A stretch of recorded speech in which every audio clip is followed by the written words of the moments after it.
تيك توك تحت الحصري 16 مليون فيديو محذوفين، وخطر الإغلاق يهدد مستقبل الإبداع في زمن لم يعد فيه العالم الرقمي رفاهيا بل واقعيا. يوميا يتدخل مع تفاصيل حياة الناس.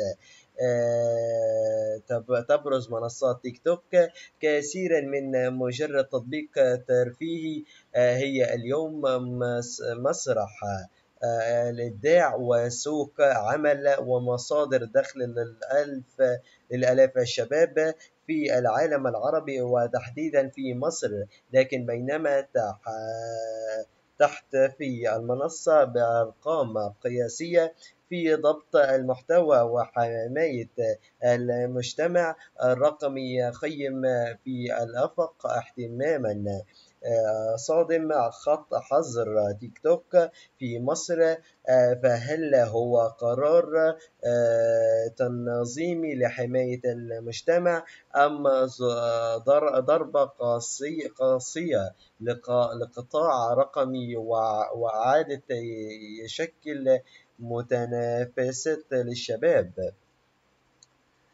كشف منصة تيك توك مؤخرا عن تقريرها الفصلي لإنفاذ إرشادات المجتمع في منطقة الشرق الأوسط وشمال أفريقيا، وتحديدا في الربع الأول من عام 2025. وجاء التقرير ليعكس حجم الجهاز التقني والبشري